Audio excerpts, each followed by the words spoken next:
স্থানীয় সরকার, পল্লী উন্নয়ন ও সমবায় এবং যুব ও ক্রীড়া মন্ত্রণালয়ের উপদেষ্টা আসিফ মাহমুদ সজীব ভুঁইয়া তার বাবার ঠিকাদারি লাইসেন্স নেয়ার ঘটনায় ক্ষমা প্রার্থনা করেছেন। আজ সকাল 11:30টার দিকে তিনি তার ভেরিফাইড ফেসবুক পেজে এ বিষয়ে একটি পোস্ট দেন। সেখানে তিনি তার বাবার এই কাজের জন্য ক্ষমা চেয়েছেন।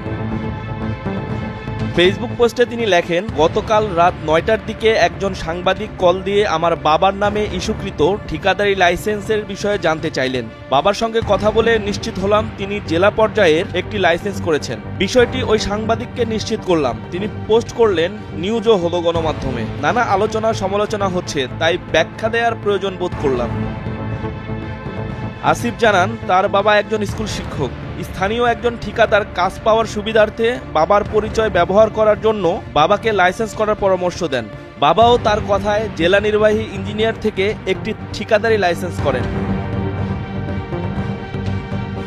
তিনি আরও বলেন, রাষ্ট্রের যে কোনো ব্যক্তি ব্যবসা করার উদ্দেশ্যে যে কোনো লাইসেন্স করতেই পারেন। তবে তিনি মনে করেন সংশ্লিষ্ট মন্ত্রণালয়ে দায়িত্বে থাকা অবস্থায় বাবার ঠিকাদারি ব্যবসায় জড়ানো স্পষ্টভাবেই কনফ্লিক্ট অব ইন্টারেস্ট বা স্বার্থের সংঘাত। বিষয়টি বোঝার পর আজ বাবার আবেদনের পরিপ্রেক্ষিতে লাইসেন্সটি বাতিল করা হয়েছে বলেও জানান তিনি।